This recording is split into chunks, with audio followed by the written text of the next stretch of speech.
Happy Monday, everybody. This is Juan from the Cine-men Movie Podcast, letting you know that this week's episode is brought to you by Rockstar Energy Drink. It is the official energy drink of the Cine-men Movie Podcast. Check it out. Get it now. Available in over 20 different flavors in 30 different countries. It is the active energy drink for people who live active lifestyles. Get you a can today because it's the official energy drink of the Cine-men Movie Podcast. A martini, shaken, not stirred. I don't know how to put this, but I'm kind of a big deal. Houston, we have a problem. Do or do not. There is no try. Nobody puts baby in a corner. You're gonna need a bigger boat. Keep your friends close, but your enemies close. I'm your number one fan. And here we go.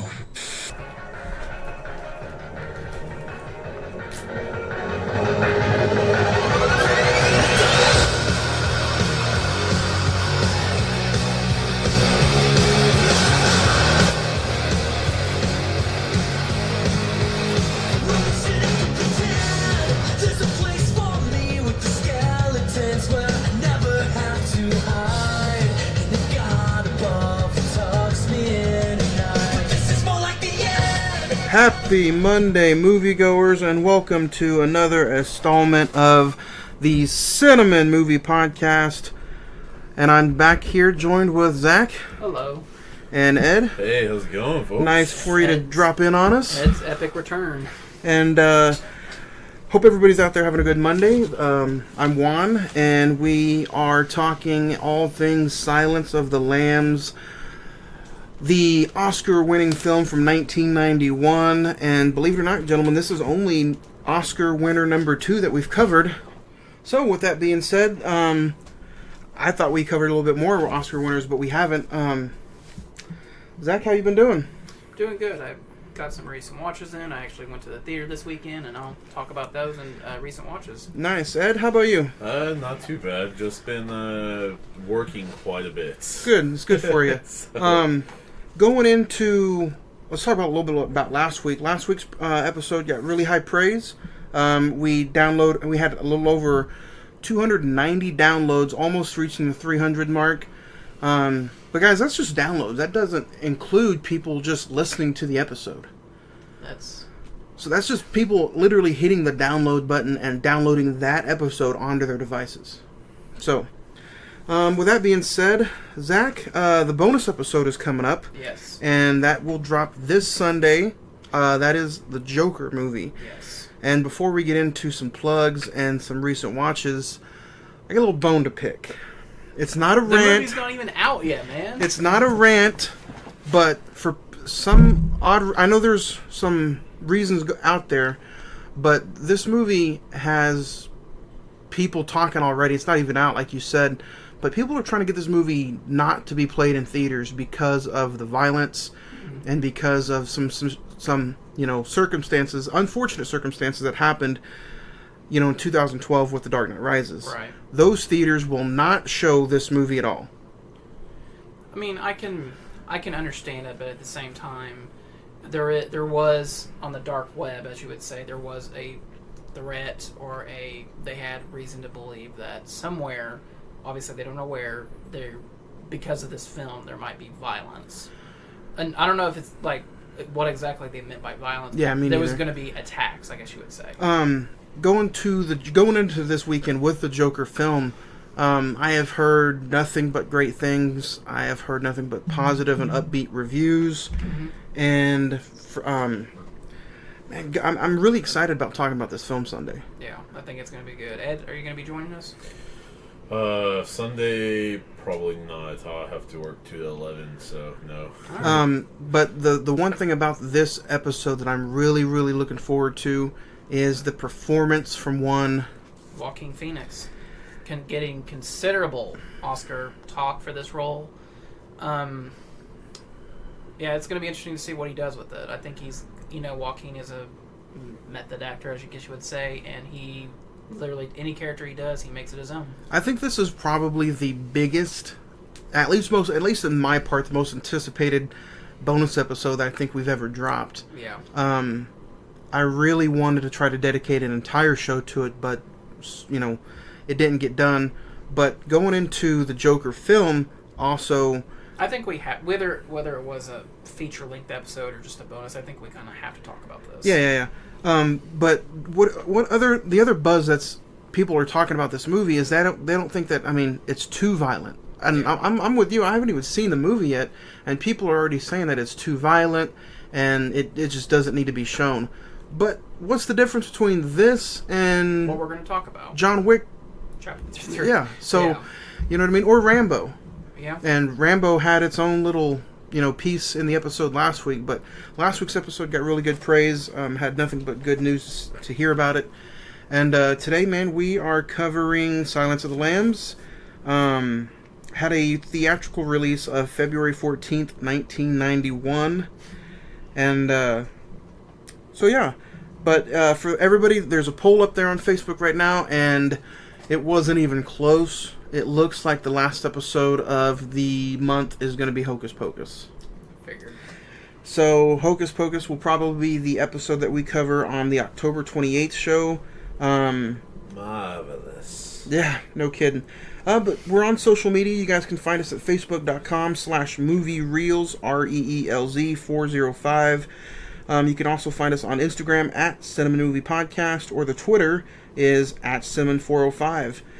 If you guys want to leave any comments or questions about the movies that we cover, you can email us at CINEMEN, cinnamon921@gmail.com, or you can just simply leave us a voicemail at 405-590-5711. And then we have a YouTube page. You guys can go to the YouTube page and easily just search Cine-men Movie Podcast on YouTube. We pop up. Or you can get on that Facebook page and hit the Learn More button, and boom, we pop right back up. So, Ed, we haven't talked to you in like a year. I know, right? Practically. We haven't talked to you in like a few weeks. Do you have any recent watches you want to talk to anybody about? Actually, I did check into Aladdin finally, which I'm gonna say I liked. I think we've all three seen Aladdin now. Yeah, That was you- going to be my recent watches. I did get to Oh, check yeah, out yeah. Aladdin this Okay. weekend. Well, what about you? You go first. Did you finish anything? Yeah, Aladdin. I finished that. Then I gone ahead and checked out Juno again. Ellen Page Ellen Page. yeah, I was about to say Ellen Page, Michael Cera. One of his first films for that matter. I think he did like, Superbad before that. Yeah. Oh, Yeah. okay. Dang. Seems Super- like that one was a little older for some reason. Superbad is what really got all those guys their their Noticed. startup. Yeah, definitely. But those two are the mains. Been watching Wu-Tang: An American Saga, and that is getting really interesting. Yeah, Pretty I much mean, it. And Zach, basically about it. that'll lead into your recent watches with Aladdin. If you had to rate it right now, Ed, what would you give it? 8. 8? What about Yeah. you, Zach? You I watched it, and I gave my thoughts on it a few episodes ago, but I can continue. I liked it. I just think, the animated one's like an hour and 30 minutes. This is like over 2 hours. I think, I didn't think they have to do add a whole bunch to it. I mean, I thought Will Smith definitely was the best part of the film. He definitely way outdid my expectations for him. And people, they were right. They made it his own, but he also paid respect to Robin Williams. Yeah. I will say the one thing that really, really, really surprised me was how much of a singing movie it was. Yeah, it was I mean, more it than wasn't- probably the original. Yeah, it wasn't bad in my opinion. Mm-hmm. I didn't think it was bad at all. I've got to say, I don't know the guy's name, but the one who played Jafar, I thought he did. Well, yeah, exactly. my That God, scoff no. right there. No, He was think the it was worst good. part of the film for me. I mean, don't get me wrong. I thought he made you hate him. No, the acting, probably the best part about him, I think, to me, was the singing. I gave this film a 9. You gave it a 9? I mean, an 8. An 8. I really enjoyed the film. I enjoyed Will Smith was, like Zach said, by far the best part about this movie. I enjoyed the kid who played Aladdin, and I enjoyed Jasmine's character as well. The worst part to me was Jafar. He didn't sound like Jafar. He wasn't dark. He wasn't menacing. No. I mean, he just was not a good villain He to was me. a prick, basically. I just couldn't believe him. To me, he was just. I understand why they did the cast the way they did because they all could sing. Yeah, that is understandable. But I just Javar in the old film is tall. He's big. He's dark. He's but I couldn't get that from this guy at all. Although I do have to say, like, the bird, you can't take that away from the bird. The bird was just, oh my god, shut this bird the fuck up. Yeah. I'm sorry about that. But, no, I give it a 7. It wasn't, I still think that Dumbo was probably the better out of all the Disney adaptations this year. And then I'd probably rate Aladdin and The Lion King. I'll have to give that a check. And then, what else did I watch? I watched Men in Black International. I didn't like it. I'm sorry, guys. I just think it was trying way too hard to try and copy the formula of the original. And I like the actors. I like Chris Hemsworth, Tessa Thompson, Liam Hemsworth. I just didn't think it was good. I thought it was funny. The only thing I didn't like about it is have you seen it? I won't try to spoil it too much, but the ending with Liam Neeson. Yeah. I didn't like that because that to me felt like it was trying to be too much like the original. Right. But other than that, I didn't have a problem with that. I thought it was fun. Yeah, and then I've continued on Breaking Bad and been watching country music. And then yesterday, like I said, I went to the theater. I got to go check out Judy, the Judy Garland. Is that out already? Biopic, yeah. It's pretty good. I think Renee Zellweger's really going to get some Oscar consideration for this role. I think she knocks it out of the park. Now, timeline-wise, help me out here. Does it have? It shows her deal with the good and bad from being Dorothy, or is it before that? It's after that. It's all after that. It's, I want to say maybe the last year of her life. Oh, really. okay. It's so then it's depressing. Yeah, it's very depressing. It ends and you're just like, oh man, you walk out, you're kind of in a sad mood. But it also shows her as the young actress dealing with at the end of the movie. Everything. At the end of the movie, do you get any real life photo shots? No. I really thought they were going to do it, but they didn't. No. I'd give it like a 7.5. I think it's good. And the crazy thing about this movie, guys, out of the whole, I wouldn't say the whole state of Oklahoma, but at least the metro region, Moore, Norman, OKC, North, South, 2 theaters showed it. The Warren and Quail Springs. And I was talking, our theater wasn't even half full. And by the time Joker comes out, it'll be gone. And that's this weekend. Yeah. That's sad. The only way it's going to come back is if she gets nominated, or if the film gets nominated at the Oscars. It'll have like a second life, maybe. Do you think this might be one of those movies like Melissa McCartney, or the movie she was in that almost got Oscar talks? Can You Ever Forgive Me? Yeah. You think it'll be like that to where it doesn't even get a Blu-ray release? I think it'll get a Blu-ray release. I just, I was the youngest person in that theater. It's, people that remember Judy Garland, that part of her life. That's what's going to appeal to you. It is interesting. They do show her conversations with Lou B. Mayer, which I thought was they hint at something. I don't know if this is factually accurate or what, but they kind of hint at the idea that maybe she was molested. But whether I don't know if that was dramatic purposes or what, but yeah. I kind of that's a Canada phrase if you guys didn't know. Letterkenny. I don't know what you just said. Canada, we did get some new listeners this week from Canada, which is actually kind of funny. Maybe talking about Letterkenny helped it out. I seriously doubt that.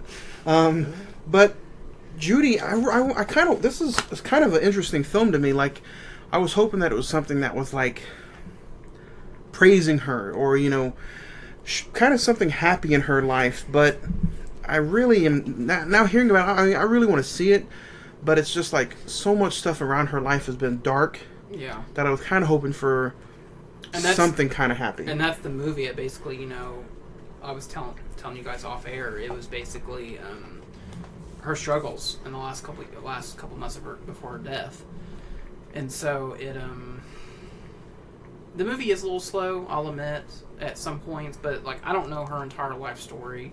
I think most of us in this room know her as Dorothy from The Wizard of Oz. Yep. But it is interesting to know where she was towards the end of her life. Which leads into my recent watches. I did check out The Wizard of Oz this week.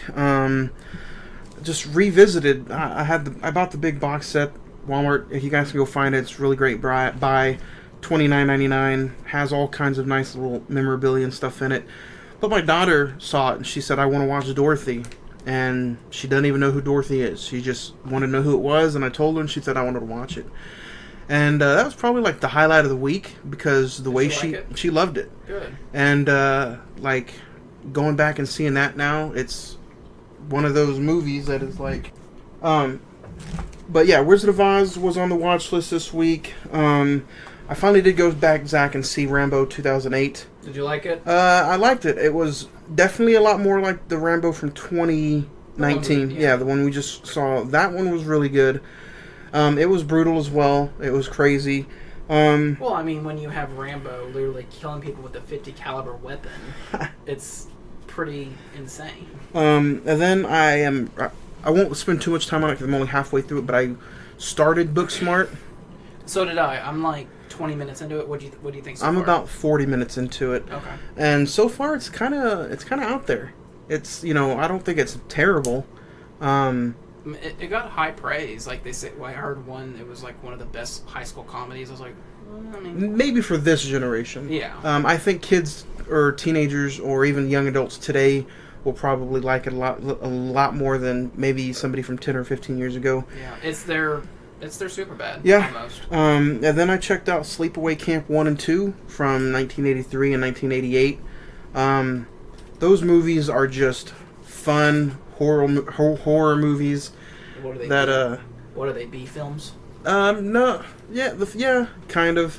The first one though is by far one of the best 1980s horror movies that I've ever seen. It's really, really good. And it gives you, from what I read after I watched it, it gives you one of the biggest twists of 1980s of all time. I might get into a little bit later on. And then I checked out Silence of the Lambs for today. Hannibal 2001. We'll talk about that. We'll talk about that a little bit later on.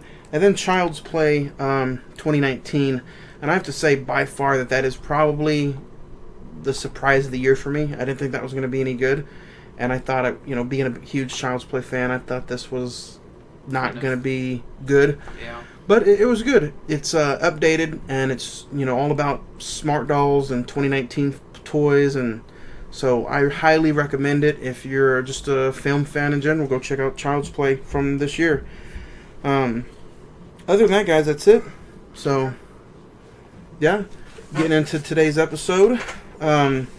It kind of surprised me going back and looking at some of the stuff for Silence of the Lambs that it didn't get on VHS or DVD until 2001. When Hannibal came out. Yeah. Yeah. Which is, at least a VHS copy of this, I would think, but, that is weird. But looking back at it, back in the day, some of the stuff just didn't get released on VHS at all. Mm-hmm. I do think it's pretty funny that it has a February 14th release date, though.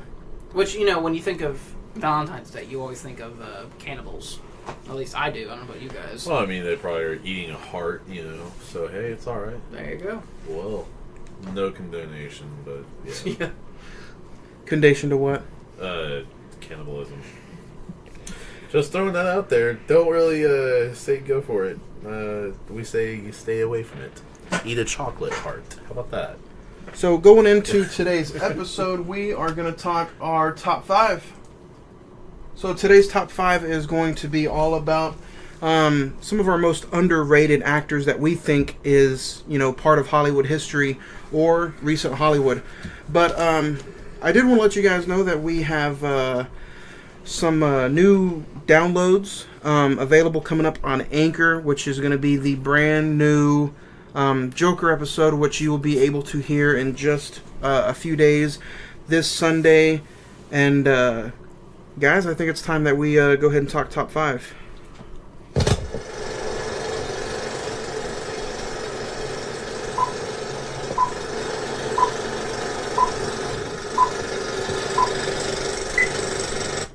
And we're going to talk our top 5 most underrated actors.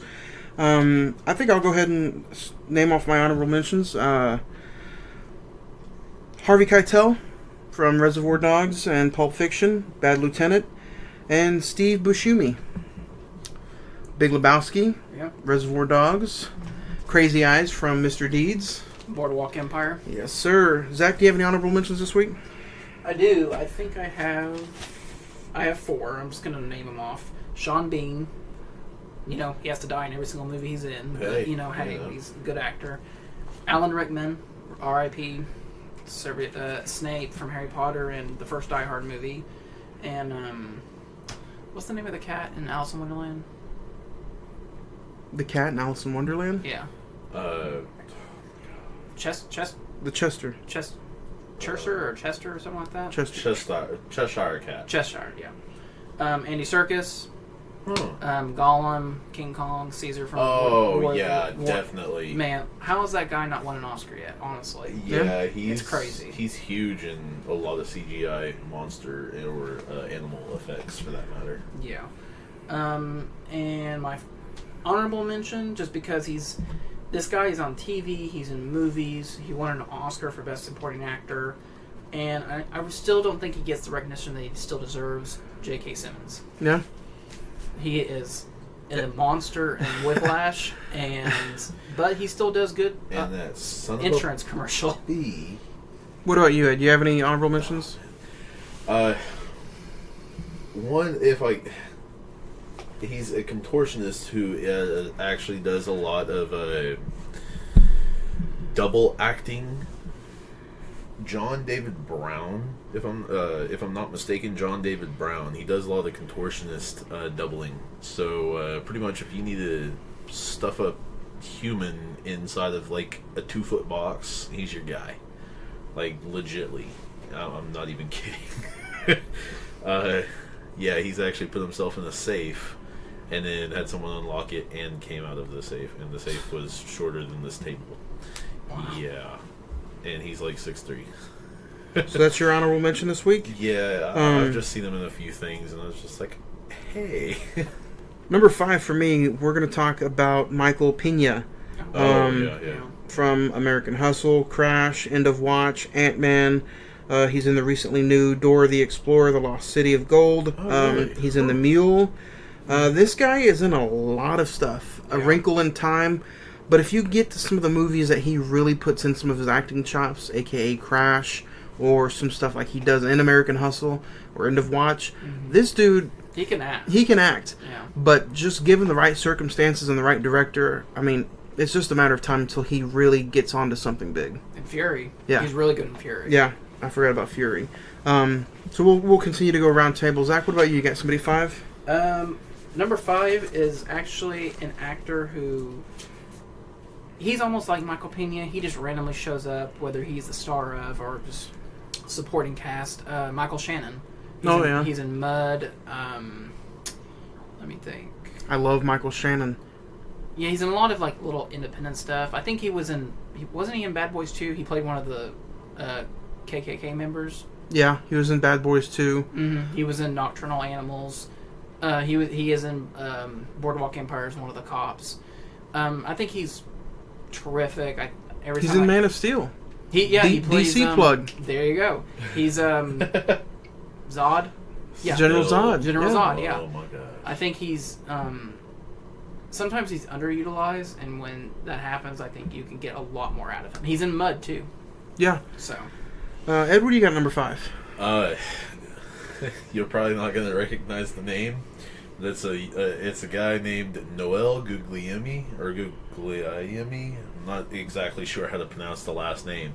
You will better know him as Hector off of Fast and Furious and Bruce Almighty, and I don't know what his name was in Training Day, but he's been in quite a few different films, and he's, I guess, like Pena quite a bit, but he doesn't get even a smaller role for that matter. He just gets kind of random put-ins, and I'm like... Well, and also he's typecast. Yeah, very much as like so. a Mexican gangster. You know, and I mean, I guess he's fine with that, because I guess he's making works. a little bit of a payoff of it. He's getting paid. Yeah. I mean, I'd like to see, maybe not a starring role, but a bigger role for the guy. I mean, honestly, I'd just like to see something more out of him, because I think he's got more, but... I don't know. Maybe I'm looking in too much. Maybe, but hey, you know, that's who I'd say. I know, kind of a random, yeah, but hey. Okay. Yeah, that's my number 5. Zach, That's yours. 4? Yep, we're going round table. Okay. Number 4 for me is going to be Sam Rockwell. The movie that this guy just completely got me in, and I started watching his stuff like nonstop, was a movie that he did just a few years ago, but I don't think it still gets a lot of talk, was Conviction with Hilary Swank. If you haven't seen this is definitely on my watch list, and this is something that I literally saw in the theater, bought it, and haven't seen it since. But doing my research for this specific top 5, I'm like, that is one of those movies where you really have to, you just have to enjoy the story. It's based off of a true story, and the performance that them two give is nonstop. It's amazing. But he's also in other movies. So Sam Rockwell, he's also in 3 Billboards, 7 Psychopaths, Moon. He's in Vice. Iron Man 2. Iron Man 2. So, I mean, and it's crazy that this guy is really not as old as you think that he is, if that makes any sense. But I would definitely check out some movies from Sam Rockwell. I think he's a really good actor, and I don't think he's, done with what he's got left to do. Okay. If that makes any sense. Zach, what do you got it for? Number 4. I guess, who do you have it for? Number 4 for me is I've always enjoyed this actor. Anytime there was a stretch for a while, I think he was my favorite actor. Jake Gyllenhaal. I think he's kind of, I know he's kind of a big, I think he's a big name, but like I just don't think he's appreciated in the fact that he can do Spider-Man Far From Home this year, and then he can do something like Brokeback Mountain, Jarhead. Life, you remember that movie from last year in space? It was good. Donnie Darko. Demolition is a really good movie. I haven't seen that you guys should really check that out if you're a huge Jake Gyllenhaal fan. But of course, the cream of the crop for this guy, Bubble Boy. Yeah. But yeah, Jake Gyllenhaal, Well, it shows he little wrestling plug. Stacy Keibler was in that movie. Yeah. Wow, it's been a while since I've seen that because I don't remember that. Apparently, neither do they. Do they. And End of Watch, which goes off. Yeah, End of Watch. Man, that movie is also that's a good, Michael it's a Pena good as well? movie. Yeah. Yeah, I was about to say, hey. Well, okay, that's tying with mine. Is he yours? And I think he was top 2 or top 3 in my favorite actors, if not. I don't think he was on your list. Will No? Smith was 1, and I can't remember who number 2 was. I was about to say, I know Will Smith was 1, but yeah, at the moment I can't either because I kind of, yeah. But you can go back and listen to that episode Yeah. in the archives at Spotify, Podbean, and YouTube. It's the Kings of Cinema episode that we did almost a year ago in November. So, Ed, go ahead and continue on with Jake Gyllenhaal. So, yeah, I mean, don't get me wrong. It was kind of weird how he became one of my favorite actors.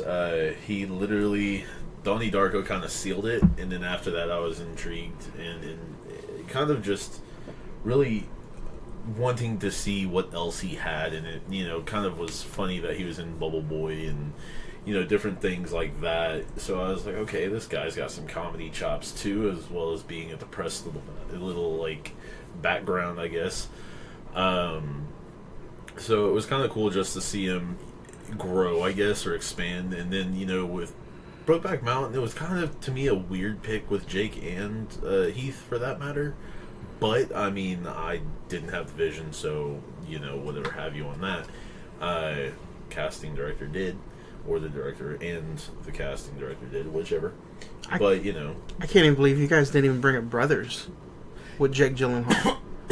Oh, Tobey Maguire. Yeah. I haven't seen it all the way through. That's why. It just shows that he's he's versatile. Yes, thank you. Very versatile.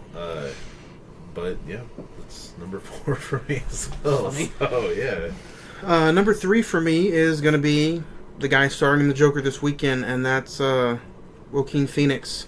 The guy literally blasted onto the scene with Gladiator, Walk the Line, The Master, which I think is a movie that, if you want to know what he's going to be like in the Joker, I think you should go see The Master. Yeah. Because that character in that movie, it probably fits what he's about to do with the Joker.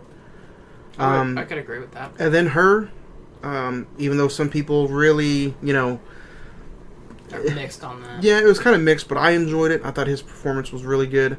And then there's a movie where he stars with Jack Black and Jonah Hill called Don't Worry, He Won't Get Far on Foot. I wanted to say that really bad. Did you see it? It's not bad. It is a little lengthy. It's like 2 hours, but it feels 2 hours, if that makes sense. Yeah. But it's not terrible. And then there's Inherent Vice. Have you seen that movie? No. That's pretty good. That's PTA, so I'm just like, I don't know. Yeah. And then he's in The Immigrant for a little bit, which isn't too bad. So yeah, number 3 for me is that guy, Joaquin Phoenix, and I can't wait to talk about him on Sunday. Zach, what do you got at number 3? My number 3 is, I'm just going to run through this real quick, just because we're going to be talking about it, Anthony Hopkins. I'll just kind of say my thoughts on Anthony Hopkins. I think he is a tremendous actor, and he isn't... I don't think he's given the roles that he should be doing, if that makes sense. It makes a lot of sense, because that leads into my number 2, which we'll talk about later. Go ahead. My number 3, I'm going to have to kind of... And I mean, don't get me wrong, the guy is getting a lot of traction in the past couple of years, but I've still got to say his name, Idris Elba. And I actually kind of talked to y'all for a second off mic. No, I mean, I was like, he was in one of the biggest movies of the summer, and that's, Hobbs and Shaw. Yeah. And he says it in the movie, he's the Black Superman in that movie. Yeah. And I mean, like, that's part of the reason why I say he's grabbing traction. Because, I mean, don't get me wrong, it's not that I think he has way more. I think, like, he could be a Denzel Washington in the next 10, 15 years easily. He could be that right now. Well, I'm just saying with, like, the because Denzel's got the actual stretch of history behind him. Mm-hmm. And that's the only reason I'm not saying that right now. But I think in 10, 15 years, he'll be put right up there. And, Will Smith and, other actors. Need to get him some Oscar Morgan wins, Freeman. though. He needs Oscars, that's and thing. I think... Obviously, it's not going to happen this time around, but he needs to be 007. He just fits 007. But I know people are like, I would love to see him as obvious, 007. But I mean, that's the thing. So once I think he is put in the roles he should be getting, I think that's where he'll get finally a lot of the big recognition he needs or he should have, just because he's big on the craft. I mean, don't get me wrong. Yeah. And I know a lot of people are like, well, acting's easy. And yeah, maybe it might be for some people, or made look unless you're that Leo. way. But I mean, most of the time, it's hard to capture the audience. It's hard to capture a story and put it through a face or a tone of voice or anything like that. Yeah. So to me, it is, because I feel like you have to go into what this movie deals with, The Silence of the Lambs, that is, psychological aspects of the mind. You have to go into that and understand how to verbalize without verbalizing, if you will. Mm-hmm. So, that's my number 3, Idris Elba. Number 2 for me is going to be born September 9th, 1966 in Brooklyn, New York, and that's Adam Sandler. The reason that he made the list is because this guy can do what he wants as far as his comedy goes. He's got a multi-million-dollar contract on for Netflix, but it's the movies that he, like you guys both said for your number 3s. Mm-hmm. My number 2 is when he's given the opportunity and when he's putting in films that he can shine. He does nothing but create good scenes, good gold. You're so excited about Uncut I'm excited Gems. for Uncut Gems. I think that might be the bonus episode for December, possibly even November. I don't remember which ones, but I've seen at least 2 or 3 different articles saying this could possibly be his best shot at Oscar. He's in, and for movies that you guys enjoy the comedy, that's the goofy, dumb Adam Sandler that I'm talking about. But for his movies that you want to know why he's underrated as far as his acting chops go, is Punch Drunk Love, Funny People, and Reign Over Me. Yeah. Those 3 films right there, you can really see his gold and you can really see his acting chops. So, and even to a certain extent, Click toward the end of it. Yeah. Mm-hmm. Click can get me in a heartbeat. Yeah. But I mean, those movies right there, everybody. Even 50 First Dates. Should really talk about those kind of films. So, I think he's underrated when it comes to pure acting, and those movies right there, you guys should check out. Zach, what do you got at number 2? Number 2, you already mentioned, Johnny. Joaquin Phoenix. I mean, talk about a guy who, you know, I think obviously, like you said, Johnny, Joker is really gonna. I think Joker is gonna put Joaquin in a light that he's never had before, but also if you go back and see his other work, like you said, The Master, Walk the Line, where he played Johnny Cash. He's in Signs, Gladiator, The Village, which I enjoyed him a lot in Signs. You guys made me watch it this year. I had it for like 3 years. I had it for 3 years, never seen it, and he was my favorite part of Signs. Yeah. I just know anytime I'm watching a film with Joaquin, I just know I'm going to get a quality performance. Yeah. And, you know, I know he had his little spat, if you will, with that movie he did, I'm Still Here, where he kind of, quote-unquote, went crazy. But it was all just a I think it was a publicity stunt. Yeah. But, number 2, Joaquin Phoenix. What's your number 2, Ed? Number 2, you already mentioned, would be Alan Rickman. Part of me loves, part of me hates. Just because, like, the garnered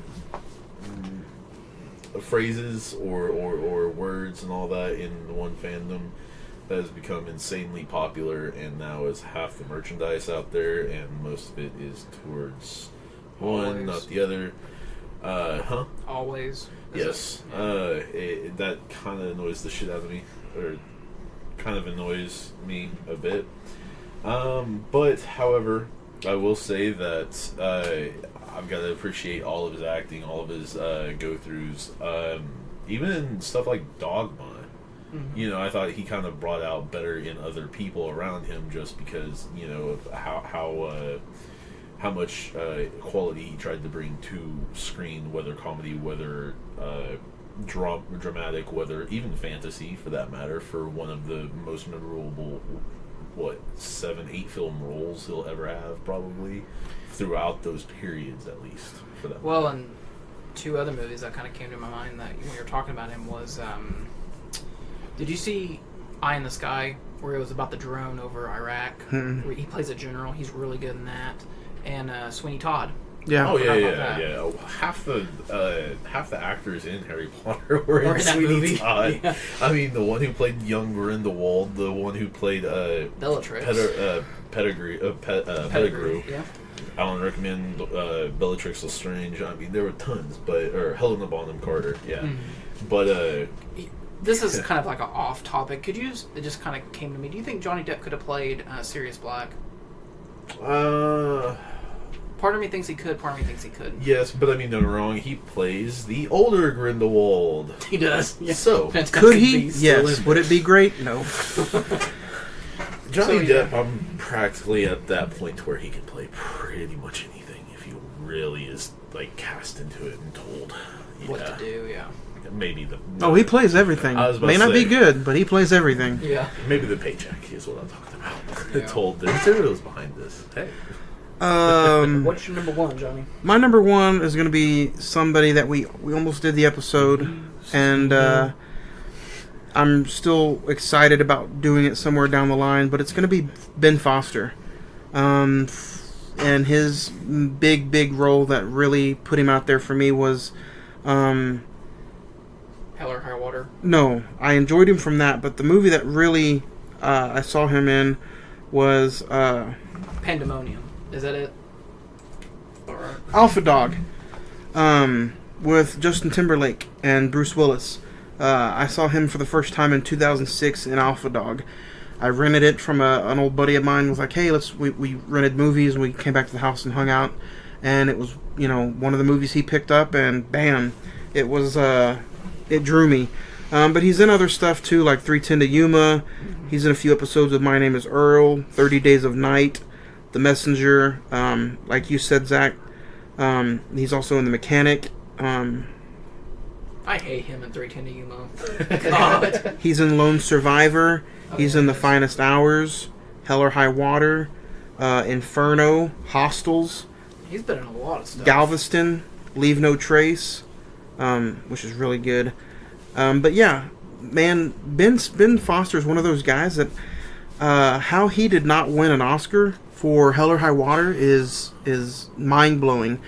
And I think that he can play whatever he wants. Like you said, in some of those movies, he can really make you hate him. Yeah. But then again, in some movies like Galveston and Leave No Trace, he can really make you really like the guy as well. So, to me, Ben Foster is one of those guys who should really have some hardware for some of the performances he's had.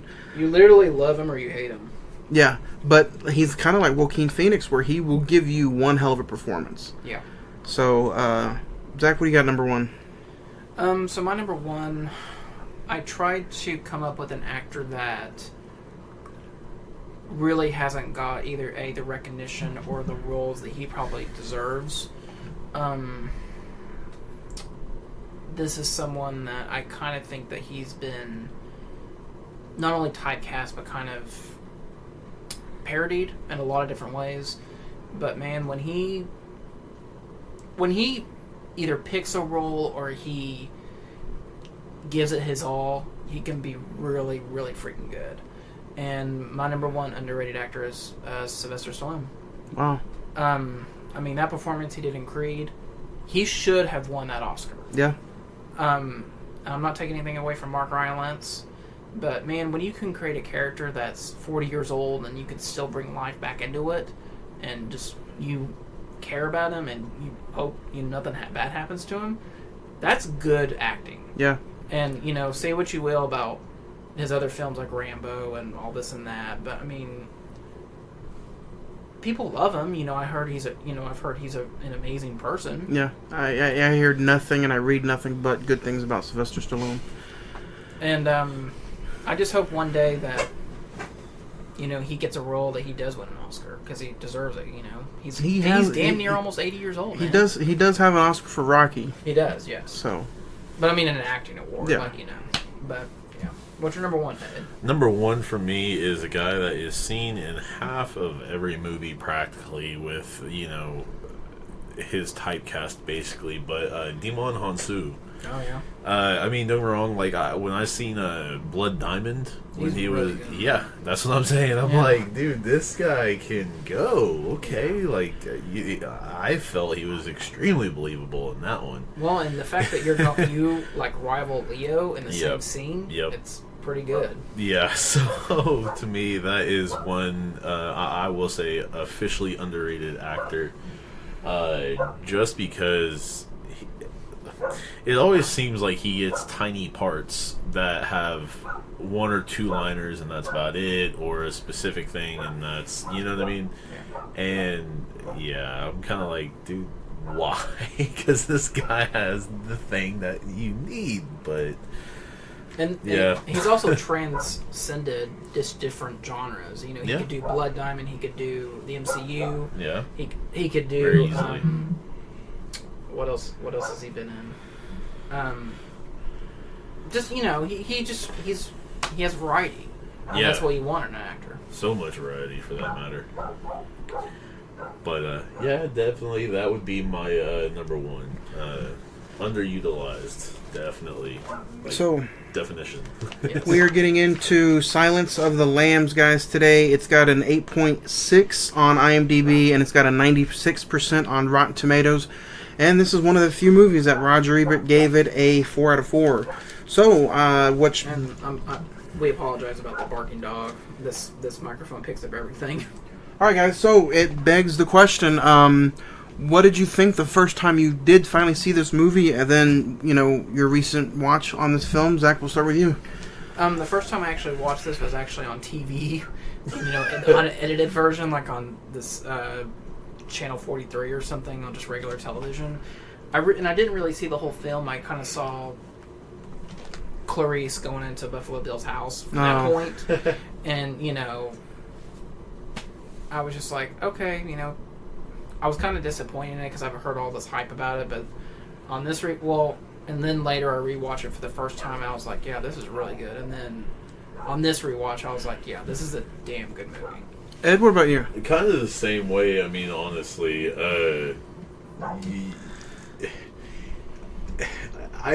Did you watch I didn't- network television? yeah, actually, I did catch it on TV, but I didn't see that scene. I think it was the scene where, not this one where, not the one where she's going up to him when he's still behind the Baltimore glass The cage. screen, glass cage thing. But I forget which scene it was, but it actually was pretty boring to me at the time. I was like, yeah, forget this thing. I'm not watching this. Like, everybody loves this movie for no reason. It's like it won an Oscar. Why? Pretty much, I switched it to like Cartoon Network or something like that at the Ed time. and Eddie was on. Probably, actually, yeah, it was around that time. So probably, is that a play on my nickname? Okay, I get it. Oh no, Hey. you did it before I did.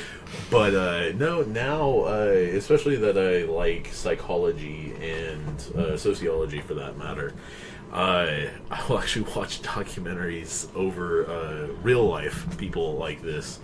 But I find it interesting that the FBI actually helped with this movie to a big point, especially the behavioral unit helped with this, which Jodie Foster got to work alongside, or not really alongside, but got to kind of Q&A agent. And that scene where she is crying on the car after the one... I'm not going to call him a gentleman, but the one man in the cell does what he does to her. Yeah. Her crying at the side of her car was actually a throw out from that agent saying, yeah, sometimes, it's overwhelming emotionally. So My first time on this film was probably the same as you guys'. Didn't really, catch along with it. That probably points out that somebody wasn't doing what they're supposed to when us young kids are fighting Silence of the Lambs on the television.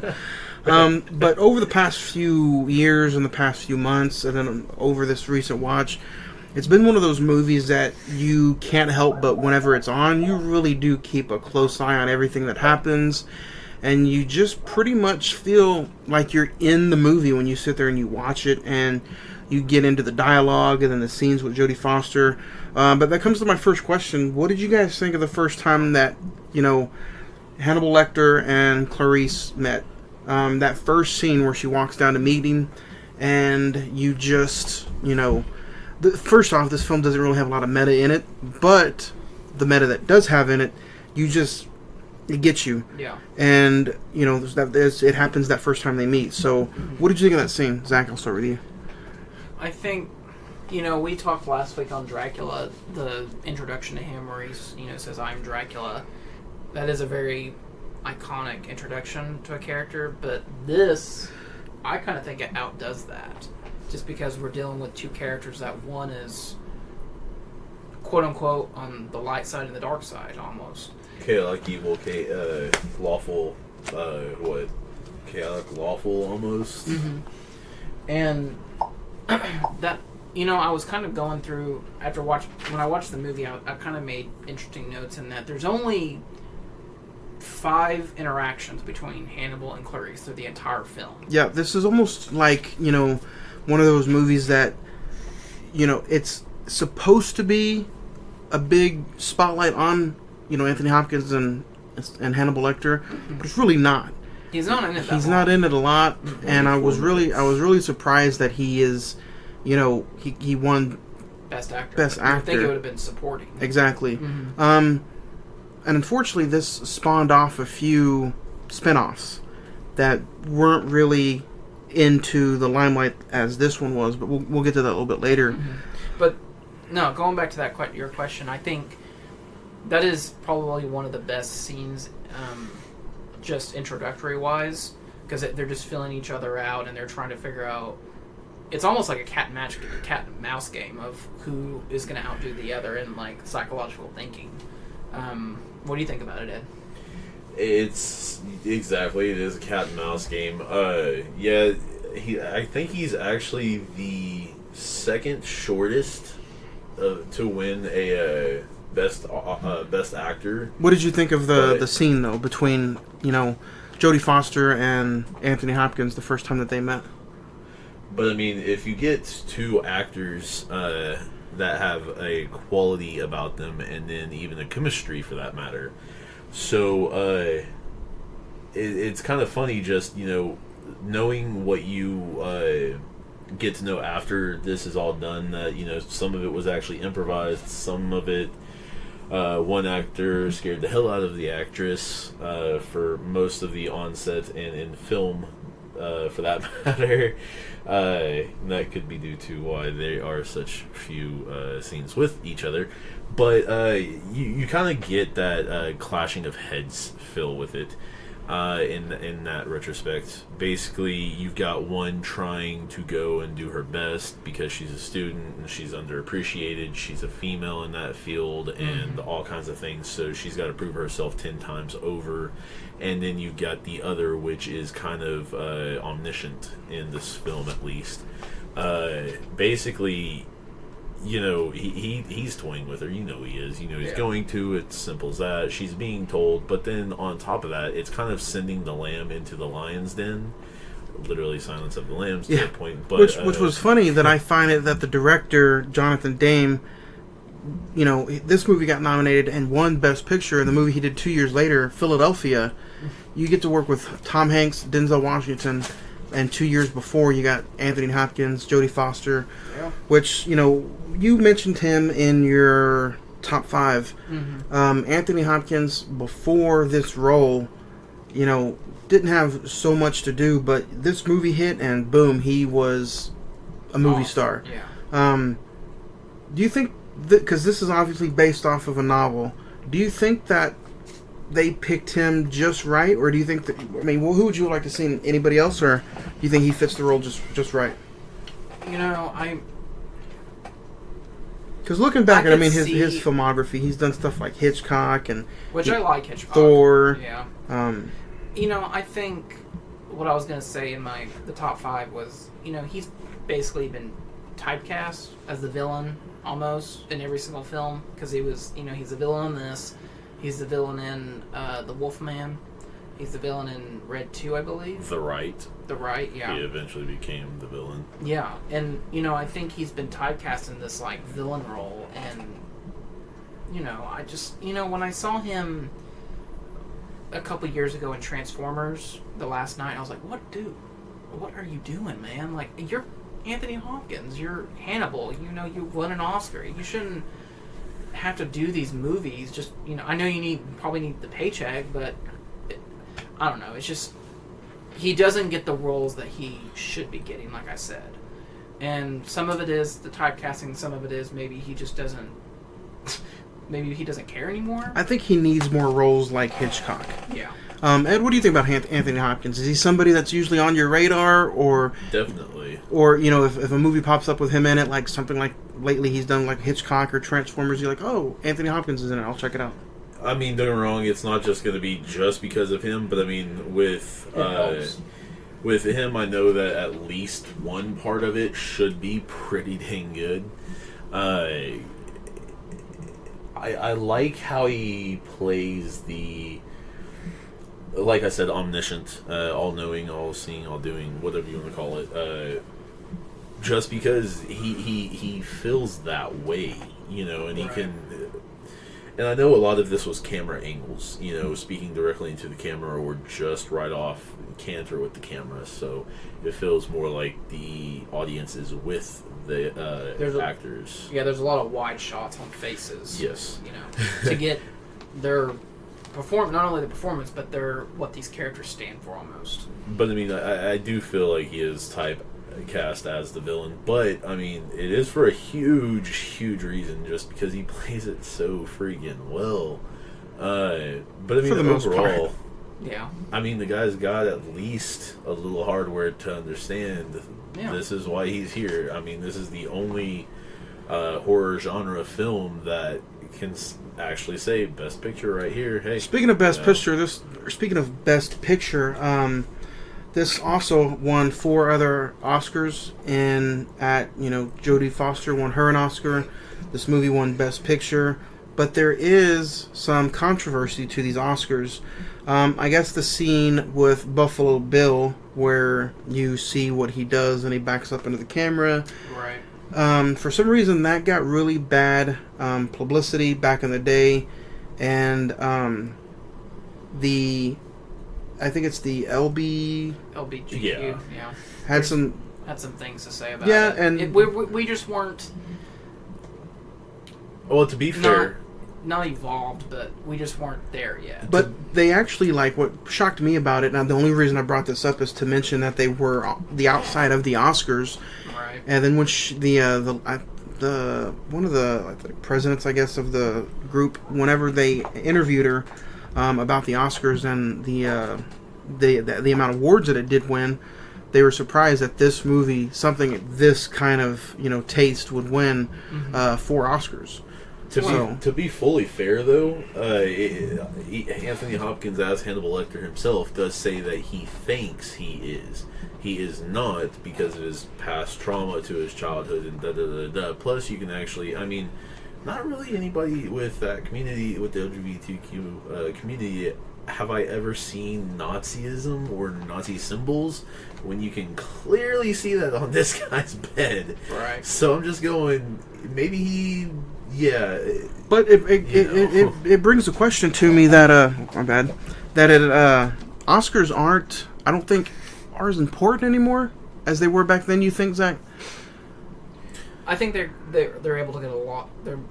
They're able to award films now that they wouldn't have like Moonlight. They wouldn't have won Best Picture. That's 10 true. Years ago. But what I'm saying is now, I don't think the hardware is as important now as it was then. Do you think? No. We had. Last week was the Emmys. I was listening to this podcast that, basically nobody really watched it. Does anyone really care about the Emmys anymore? No. Chernobyl actually won Best Miniseries, nice. so it did good. Game of Thrones was the big winner. But if you don't watch shows like Chernobyl, Game of Thrones, Handmaid's Tale, and you're not gonna care. Chernobyl was 5 episodes, and that's it. Yeah. That's it. If you don't watch the big television shows that and we're talking about the movie, I know, but if you don't watch those shows that are nominated, you're not going to care. Right. It's the same with the Oscars. At least with the Oscars, you get a little bit more versatility, range. You could have Silence of the Lambs win one year and then Forrest Gump win the next. Ed, what about you? We're kind of spinning off topic here about the Oscars since this movie won an Oscar for Best Picture. Does any of that stuff matter to you? Not saying that you wouldn't go spend $5 or $10 on a movie like Moonlight, but like you would rather probably take that $5 or $10 and go get you something like Shazam or Aladdin, something for sure you're gonna probably like. That's fair. Does the title Oscar winner mean anything to you? Don't get me wrong, that's kind of a cool thing just to know that this part in history will be at least remembered in that forever. But as far as like, oh, well, you know what, King's Speech, I'm 100% going for that just because, not really. Don't get me wrong, I don't even know what King's Speech truly is about, never really looked into it, never really gave it a thought. It's not very good. Don't get me wrong, if it's something like, and I know y'all both, collect some of the Criterion work, so I don't think it has to have that attached to it, but I think that can be a definite qualifier, if I'm not mistaken. Okay, so believe me. I'm looking at Johnny's Oscar shelf, and maybe the first film that pops up that maybe for sure you'd probably care about is No Country for Old Men. Or The Departed. Departed, definitely. Slumdog Millionaire, Hurt Locker, $1 Million Baby, A Beautiful Mind. But what gets to me is like going back to Silence of the Lambs, and you really, you could call it maybe a horror movie, but it's more of a psychological thriller, which next week's episode is too, and we'll announce that at the end of the show. But to me, it's really one of these films that just really. Sometimes it's unsettling and uncomfortable to watch. Would you guys not agree? To a point. to a point, because I mean, like the scene where they actually dissect the body, if they were to show that over the entire, like a widescreen shot of that, yeah, that's going to be a little bit questionable, to be fully honest. But I mean, overall, the psychological scenes, you know, to where them butting heads, like at the beginning where they first meet, I love those scenes personally, just because, and I mean, I know you delve a little bit more into it than I do, or a lot more into it than I do for that matter. I like those. I like the study of the head. I like how thoughts work, how you process, how you handle, how you move from one to the other, handle it, how people can. Like this scene right here, we're not watching along yet, but it is like they talked about the autopsy scene, and let's appreciate practical effects. Yeah. 1991 makeup, the beauty of stuff like this back in the day. Mm-hmm. These scenes, on location shooting. I mean, it's a movie that came out when it's super cold outside. Are you guys surprised that this had a release date of February and they didn't try to push it for October? Or in some people's mind, this really wasn't a horror film at all? I mean, I'm not surprised with not trying to push for October, because it doesn't really have a Halloween theme to it. Well, no, but I mean, what about you, Zach? Yeah. I'm mixed on it. Part of me thinks, you're not going to release this in the summer. It's not a summer film. But like you said, it's not October. It's not a Halloween movie, so you could have easily put this maybe in March or maybe even November. Kind of push it towards the Oscar season, which technically they did, but you could also do it like before the summer movie hits. But let's take a look at this now. This is like Black Panther, where this movie came out in February, and it didn't get nominated until a whole 12 months later. Right. So that's why I was kind of surprised that maybe this didn't have an October or November release date of 1990. Right. So, I think the rules were not as set as they are now. That's true. So, what about any special features or special mentions? What kind of stuff do you have in your notes, Zach, to talk about? Some of the listeners out there who maybe haven't seen this movie, or they only know it for Hannibal Lecter. Yeah. And we're going to talk about the Hannibal movies a little bit later. One of the things I love about the movie is just the camera. The camera, they use the camera in so many different ways, whether it's the close-up on the actors to signify that's who these characters are and you need to pay attention. Or even, I kind of thought this up as I was watching it, the camera on the obstacle course, it's almost like a metaphor for stalking as Clarice is running through the woods, almost. Yeah. There is you called it going to the lane going into the lion's den. Yeah. I called that the entrance into hell, because there's a scene where they're standing in the red light where she's looking at the photograph. Yep. The cage opens and she goes in, and basically that starts her journey from.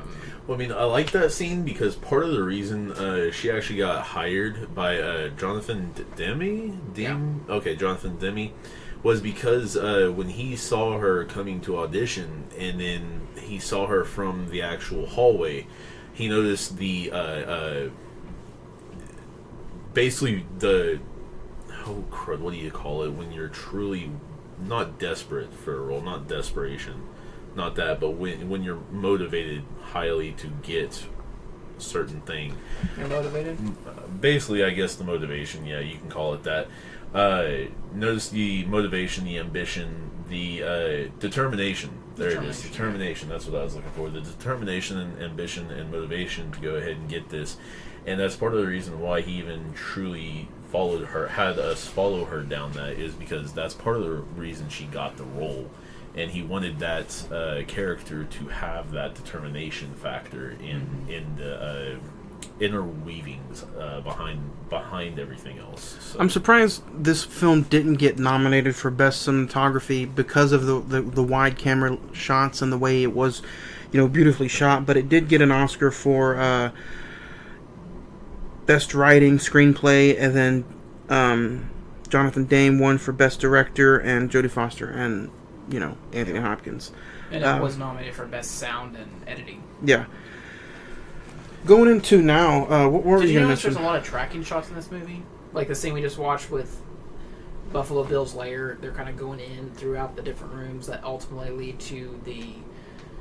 I don't know. What The death of him at the end. Is that what you're talking? Well, Like, not only that, but the one that we just watched with him, like in his Like, lair, to the like well. working on The sewing. and then it leads twist and turning to the, I guess the crevice, I guess you would call Well. it the well I that was about to say, Catherine's that's being. silly. but it does go through and show you some. Looking back, now to the end of the film, it does show you, the path that Jodie Foster's going to have to Yeah. walk to defeat him. Which another thing I want to mention about this film is the score. Yeah, The score of this film, is very ominous. it's dark, it's slow.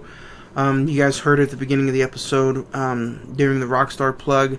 So it's when we talk horror movies, that's one of the main things that it's gotta just touch you, and that's the score. We talked about last year during this time of year. A lot of these movies just score have to hit it. Mm-hmm. Yeah. It's definite.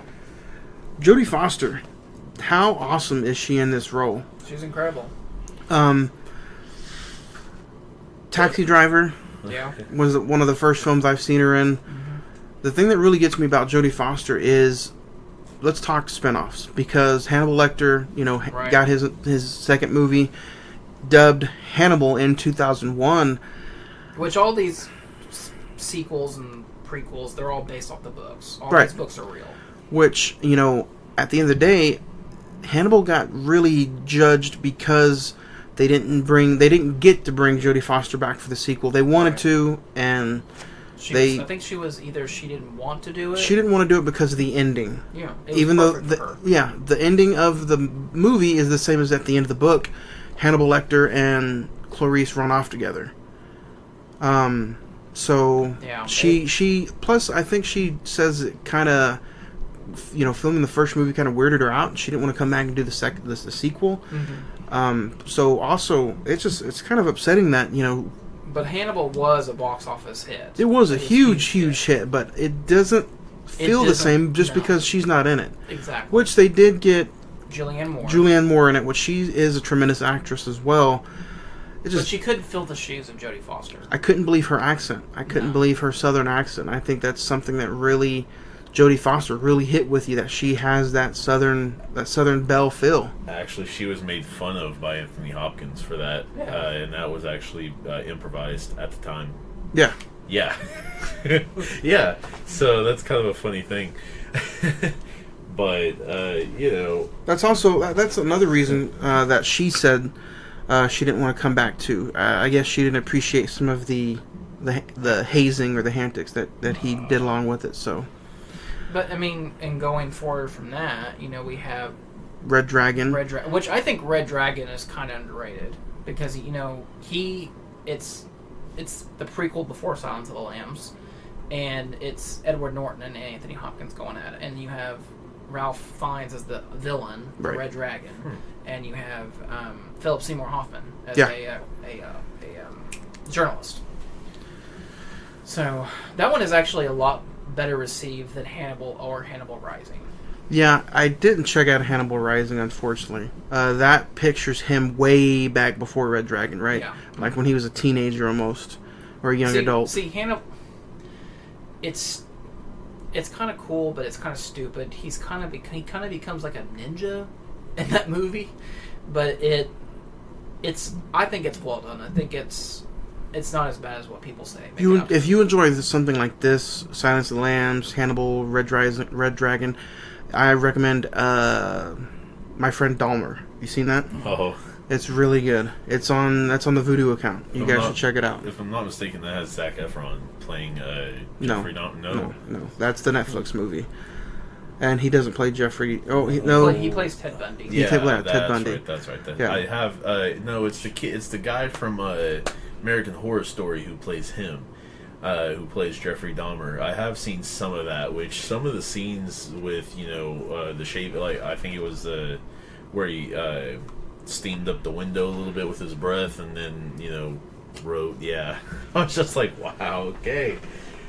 which is apparently a real or true thing that was done. So I don't know. Plus, to me, Hannibal Lecter's time in Silence of the Lambs was, like you said, not very long. But it's enough. Yeah, it's just enough. I was thinking, the movie is, I can't talk apparently tonight. Hey, it's all right. The movie is Hannibal's movie, but it really isn't, and I think, like I said, him and Jodie Foster have 5 interactions, but it's like perfectly timed, where whether you want to go back to that or it's needed for the plot, I think it works perfectly. This is definitely one of those movies that it feels like it should be a Hannibal Lecter movie, but it's morally surrounded by Clarice and just the murders of Buffalo Bill. Speaking of Buffalo Bill, let's talk a little Ted. Ted Levine, who plays Buffalo Bill in this film. How creepy does he get in this movie? For those of you who really don't know this actor, he was more noted for the head chief guy in the series Monk, if I'm not right. I don't know. I haven't watched Monk. Old USA show. I'm pretty sure that's what he's from. But what did you think of the character in this film as the Buffalo Bill? I thought he was good. I thought he knocked it. I think he was the appropriate evil, I guess you would say. But also you kind of... I don't know how to word this. You kind of... There's like a sentiment to him. And what I mean by that, you know this is a guy that's been badly damaged through society. And in a way you kind of feel sorry for him. But at the same time, he's kidnapping women and skinning them to make a suit out of them. Yeah, he plays Captain Leland in the TV series Monk. Oh, he was also an American Gangster. That ran from 2002 to 2009. He's also the warden in Shutter Island. Which is ironic when you think about it now. He's also in Bleed for This. Ed, what do you think about some Buffalo Bill in this film? Like you were just saying, he's the right amount of, let's say, creepiness. Yeah. I don't know, because don't get me wrong, there's a couple of lines that have kind of become iconic across that and another. I think the one that really stands out to me, though, as far as and I've heard it somewhere before, but I can't remember. I think it was in a movie, or it might be in a song, but it's at the end when he says, "You don't know what pain is." Mm-hmm. When he screams that line, it gets me every time. Goosebumps. Yeah. I mean, it's definitely a strange character for that matter. But yeah, it's funny how he actually looks. You know what I mean? He doesn't look like a psychopath in a way. He kind of. I would say facial the feature he opposite. does, but not all the way. You can definitely tell as an actor he pushes out the characteristic of he's got some mental issues going on with him. Yeah. I mean, I definitely would agree with that. Definitely. Well, and one of the other things I like about the character is, he can be quote-unquote charming, but like when Catherine's trying to push him to say, please let me go, you can just see almost like he snaps. The crack is starting to form and he just burst out. Are you guys surprised that they don't actually show him kill somebody? No, because I mean, don't get me wrong, sometimes the best thing is to not see. I mean, like Jaws, the first one, was better because you didn't see the shark. But this is something completely different than Jaws or from Jurassic Park. You see him at his worst, but it doesn't show you kill they don't show you him killing somebody. I don't think you need to. Right, but I mean, that's still a psychological thing. Yeah. You don't need to see him because, like I would have rather seen Buffalo Bill do something to somebody than Hannibal Lecter, if that makes sense. But I think the movie is so centered on trying to find this character that you kind of have to remind the audience, Hannibal is still a murderous cannibal. You have to show that in some form or fashion, whether it be in the escape sequence or him attack an orderly or something, You feel bad for the character at all at any point in this film? Yes or no? I do, yeah. At some points, like you said. Hannibal? Oh, Hannibal, no. No? I don't feel sorry Ed? for him. Because I know what he's doing. Hannibal, you almost want to, But I'm further like you, yes or no? but no, just because of, I'm sorry, but when you dive into psychology, there's too many fields that are almost certain there that it's just basically no. No. Yeah. It's not 100% confirmed science, but it's a very So, close with science. the doctor, I find it very, very interesting.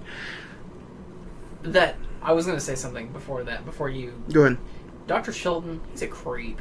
Because he's trying to hit on Clarice, like, right when they first met. He says something like, hey, you know, I bet you would be a good date. And it's just like, oh my God. That's like sexual harassment now in today's world. But is it also creepy to me that I feel like he keeps Hannibal Lecter like a prized possession? Yeah. And if it makes it, connecting one dot to another, it almost has a resemble of the movie last year, Halloween 2018, how that doctor kind of had Michael Myers as a prized possession. So, therefore... Go ahead. No, keep going. I was just, I agree with, he says at the beginning when he meets Clarice, it's like, we've studied him year after year, and still we can't really, quote unquote, find him. Pretty much break him. Yeah. I mean, in all. But Well, and I think that I think Hannibal knows what this guy is doing, and he's he 10 fully steps ahead of knows. him. Well, don't get me wrong. He is the pawn in Hannibal's game. Hannibal's not the pawn in his game at all, in any way, shape, or form. And because don't get me wrong, you can go ahead and lock the body away, but you can't keep the mind down. The mind, like he says in the film, you always have a. No, I don't have. Okay, he says I've been in here for 10 years or 8 years. Mm-hmm. And he says that's all I have is memories. So basically what he's saying there is, no, I don't have everything you do. I have my mind. So he keeps his mind sharp just because that's all he's got. So, you only have one tool at your disposal. And we're watching the scene where he meets the senator, the mother of Catherine, and he's like in his the infamous, I think probably one of the quality costumes for a horror figure in the straight jacket with the mouthpiece on. Yeah. And they last week we talked, or was it 2 weeks ago? We talked like our top 5 horror films, and each one of those movies have that iconic weapon, mask. This one, almost like you said, the exact same thing. It allows the person or the actor to, talk and give an unbelievable performance, but it's just eerie. Yeah, I mean, I would rate the face mask that Hannibal wears. I'd rate it right up there with the Michael Myers mask or Jason. Yeah. Or the claw from Nightmare on Elm Street. Going into the ending part, how the ending after. First off, I want to say the brilliant part of this movie is seeing the escape, but yet knowing how the end happens. What would you both feel about the way the movie just almost feels like a different kind of film at the end with the escape? Well, I mean, Thomas Harris kind of has been the author. He's kind of been a famous recluse, if you will. So, I mean, it doesn't surprise me because, he might imagine himself, I'm the villain. Have you got to read the book? I have not, no. He might have imagined himself as the omniscient, good, bad boy that's the good guy that gets the girl secretly and goes off or whatever have you. But because there really starts to become some kind of like love interest, or not really love interest at this movie, but have you seen Hannibal from 2001? Probably, but it's been a while. Do you remember it? Yeah, especially the ending. Alright, so talking about more spin-offs, Zach, you wanted to bring something up. Yeah, we were talking about the movies a little bit, a little while ago, and I totally forgot that NBC had the Hannibal TV show, and it kind of spanned Red Dragon and Silence of the Lambs, and it kind of goes in this weird off direction. But hey, I wanted to give props to Mads Mikkelsen. He plays Hannibal in the show, and he man, he rivals Anthony Hopkins. I'll give him credit for that. Does it come close to, like, as far as timeline-wise, does it end right before Silence of the Lambs, or... No, Does it have any kind of mention of Clarice? No. No. Well, Hugh, there's another character on the show. He's basically... No, he was, I think, and I'm sorry, guys, I haven't seen this show in forever. I've seen all of it, but he's basically Edward Norton's character from Red Dragon. Okay. So, and I want to say, the show is a lot more graphic than the Silence of the Lambs movie. Oh, wow. And it was shown on network television. I might have to look it up, or I might have to. I know Red Dragon is on the rewatch, so I'll probably give my thoughts on Red Dragon next week. Well, and the craziest thing, I think I don't know if it's still up to date, but I think at Best Buy or at Target you can buy the whole complete. There's only 3 seasons, the complete series for like $25. Oh, nice. Yeah. Is it one of those things where it actually ended, or did it get canceled? It got canceled, but they were allowed to finish the season. So, but I mean, it has the ending, the series finale is just like, eh. Yeah. But like, I can enjoy if you watch at least the first 2 seasons. I think you would enjoy it. And Lawrence Fishburne is in it as well. He plays Jack Crawford. That's why I cannot get into TV shows nowadays, man. I know. I don't know what it is. Like, you get into it, and then all of a sudden, season 4 is canceled. But that was a show that, probably it was only going to have 3 or 2 seasons. Shows like that, almost like Bates Motel. Have you seen any of Bates Motel? I've seen all of Bates Motel, yeah. They're on like season 6 now, ain't they? No, it's over. Is it over? It only had like 3-4 seasons. Will Graham, that was Edward Norton's character in Red Dragon, and he's in the Hannibal series, and there's no mention of Clarice in it. So, which is, I think is cool. They try and do something different with it. But yeah, you have Hugh Dancy plays Will Graham, Mads Mikkelsen's Hannibal, Caroline DeVarnis plays Elena Bloom. I don't know if she's a character from the book or not, and Lawrence Fishburne is Jack Crawford. Nice. We talked a little bit about the almost love interest of the Doctor, who kind of kept Hannibal a little close to him. But right now, I want to kind of ask you guys some of your favorite scenes throughout the movie. If I had to pick just one, my all-time favorite scene of this film is when you finally see Hannibal Lecter kill somebody, and that's this scene coming up when he escapes out of the cage, the big bird cage. Ed, what about you? Do you have a favorite scene? Actually, it's the one right before that. This one right here, when they have this exchange, because I feel like, okay, now they're on more of an equal term with each other. They understand each other a bit more, and they actually more heated, I guess you would say. So to me, I like this one. If I had to say a second, probably the original meet of them. First time meet. What about you, Zach? I'm gonna have 2, and really my second one is kind of just like a scene, a specific scene. The first one is the quid pro quo scene where they're talking. It's almost like by this point, it's almost like a chess game between Hannibal and Clarice, and he's just like, I'll tell you things, you tell me things, but I want to know about you. I want to know about you as a person, which, Dr. Chilton said, don't let him get in your head, or Dr. Crawford said that, but ultimately that's what happens. And it's really well acted, and like you said, it is the psychology of the 2 characters that really shines in that scene. And the other one is a specific scene where in the first meet where she says, "Oh, I'm still in training," and there's this look on Hannibal's face, just like, "Oh, Jack Crawford sent me an FBI trainee," and then there's that grin on his face. Well, I think there's 2 parts in there. A is, easy, but B is, how dare he? Yeah, I'm the great Hannibal Lecter, and you send me a trainee, but and you disrespect me like this. Yeah, but it's also he learns really quick. Oh, this is not going to be easy. Yeah, she's not just. He enjoys the challenge. The easy lamb for the slaughter. She is more of the goat that has been coming up. Did you guys like the ending with the? The catching and the shooting and killing of Buffalo Bill? That almost was like, I'm not wanting to say it was overlooked, but almost towards the end of the movie, you're kind of like, I forgot about Buffalo Bill, because where the hell did Hannibal Lecter go? Yeah. Right. Yeah, I mean, I kind of find it to, you knew he was going to get caught. I mean, it's simple as that. That was just going to happen. But it was how.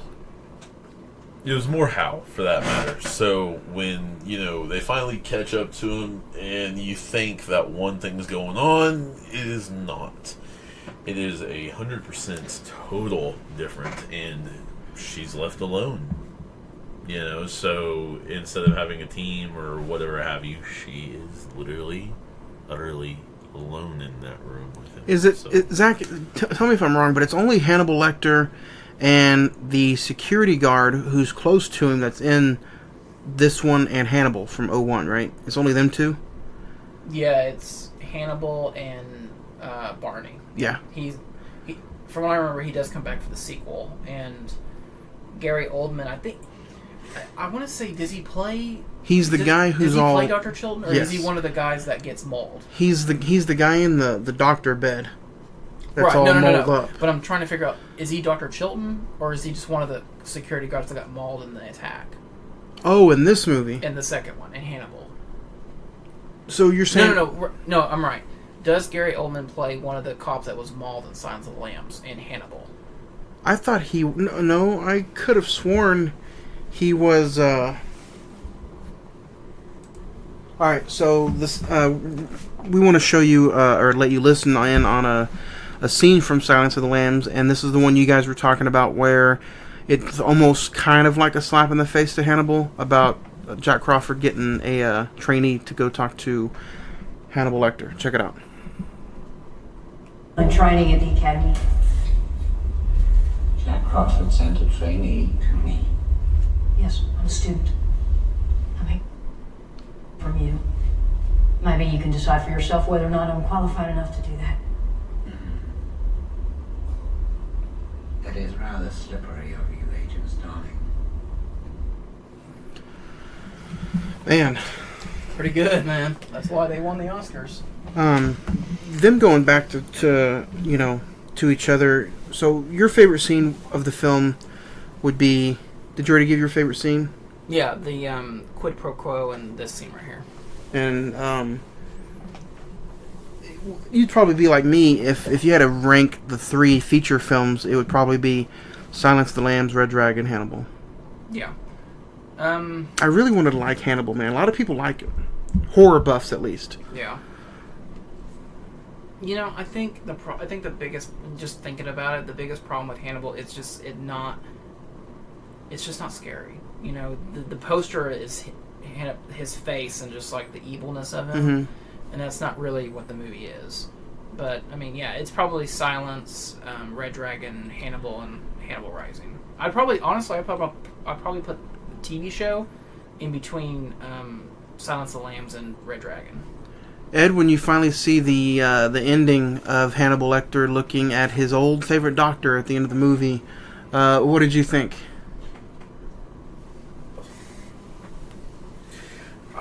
It's kind of a crazy thing right there. Almost sets you up for, like, guess who he's going after? Yeah. Kinda, yeah. Just because, it sets up a lot. Sequels, it sets up, open book, if you will. So, it's kind of an exciting, yet horrifying thing. Yeah. If you guys had to give this movie a star rating, that's what we're going to talk about for now. What would you guys have to give it? Ed, I'll start with you. What would you give this movie? 9. 9? Definitely a 9. 9 as well. 9? I think I'm right there with you guys. This movie to me is one of those that doesn't... It's like unsettling. It's a good thriller. It's a good mind chase. It's just one of those films that you just can't not enjoy. Every time it's on, I have to just post it and watch it. But I'm going to give it an 8. I'm not going to give it as high as you guys. I'm just going to give it a solid 8 and leave it at that. But so Silence of the Lambs, In the book, Zach, if you had to give one word to get somebody out there to check this movie out, what would you tell them? Thrilling. Ed? Psychological thriller. I mean, yeah, that's It all goes you, off you each know. other. Do you have any other thoughts or notes about this movie? Anybody? No, I just think it's... I don't know if it's a required viewing for like film buffs, but I mean, like, I think if you want to enjoy just good performances in the way that two actors can work off each other, this is the one. Which makes me, get into, we only have a few more weeks left of, horror season. And really the whole year in general. Yeah, it really feels like we've been waiting for this horror season to get here, and boom, it's already almost over. Yeah. There's only just a few more weeks to go as we are entering October. So usually we'll like maybe give a week or two notice of what we're trying to do, but I have a list of films that we're probably going to cover. A good 90. I'm 99% sure that we're all going to be okay with these films, and I'll run them through you guys here right now. October the 7th, next week, we're going to cover Seven, the classic David Fincher psychological thriller that next week's top 5 is going to be our top 5 psychological thrillers. There you go. October 14th, we're going to cover Candyman, which is getting a reboot. Jordan Peele is bringing that back to life. So hey, why not try to talk about it next on the 14th of October? And then Saw won the poll for the month of October. So October the 21st, we're going to be talking about Saw. And to finish everything out, I figured we're getting a lot of requests for a family Halloween movie. So we picked 4 movies, and it was Ghostbusters, Frankenweenie, Nightmare Before Christmas, and Hocus Pocus. And emails, comments, messages was nothing but Hocus Pocus. I figure it's either going to be that or Nightmare. Wow. And then we're going to finish the month. We're going to start November with the way we started September. Star Wars: The Force Awakens. That's crazy. I'm looking forward to it. It's only, we only have, 2 months before Rise of Skywalker? Yeah. Barely. And then I think November the 11th, we're going to talk about Wolf of Wall Street, directed by Martin Scorsese, starring Leonardo DiCaprio. I think that's one of those movies that deserves an episode. It's a lengthy movie, but man, this is the movie that I feel like he should have won the Oscar for.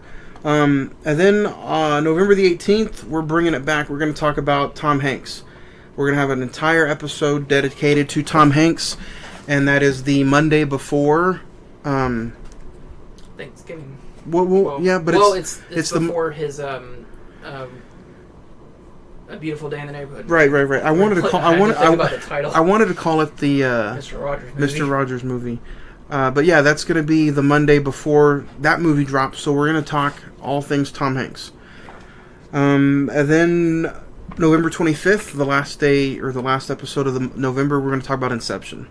Christopher Nolan, Leonardo DiCaprio, meta. I think that entire episode is going to be a headache. Let's start from the beginning. Yeah. December the 2nd, we're going to cover The Last Jedi. Okay. December the 19th will be The Dark Knight Rises. Christian Bale, Tom Hardy. Should be fun. Alright, and the 16th, we're going to do our first watch-along. Everybody's asked about it. Everybody's thrown movies out there. But for the first time, we're going to do our own commentary on The Nightmare Before Christmas. Young Zachary here has not seen it. So bring on the shitty comments. So we're going to talk about Nightmare Before Christmas. Literally going to talk and add our own commentary. And then December the 23rd, guys, is Star Wars Rise of Skywalker. How excited are you guys for this movie? It's going to be big. Full chub.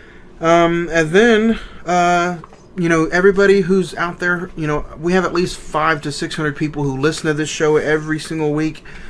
And we have at least 300 that download this show every single week. So we want to say thank you.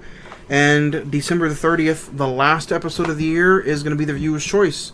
You guys will throw up a comment, and I'll set up a poll and set up a little GIF, whatever you guys set that up, whatever you pronounce those nowadays, and let you guys decide what you want us to watch. Anything you want, except for Debbie Does Dallas, Ed. That is not on the list. But yeah, that is, give or take, the rest of the movies that we're going to talk about this 2019. And I can't wait to start January. I can't wait for the rest of these episodes. So, out of those movies I announced, what do you guys think? I think it's a good set. I got some Christopher Nolan in there. Got some Martin Scorsese. I did not announce the bonus episodes, though. We have 2 more months left of bonus episodes. December, I think, Zach, I think we're going to try to tackle The Irishman. Yeah. The Irishman. And then me and Ed's going to talk some kind of fun film in November. So, yeah. Other than that, guys, what do you want to... Anything else about Silence of the Lambs? That's all, folks. No, I mean, I think we did pretty good on that. I think we are good. So, this is Edward saying I'll see you on the silver screen. And this is Zach signing off. Alright, guys, we will see you next week on October... Oh, I won't see you. But, guys, we will talk to you next week on October the 7th as we talk all things Seven, directed by the great David Fincher. This film is going to be insane. Ed, have you ever seen it? Yep, many times. I've seen it, yes. So it is time. We will go ahead and talk to you guys next week, right here on the Cine-men Movie Podcast. Save my soul.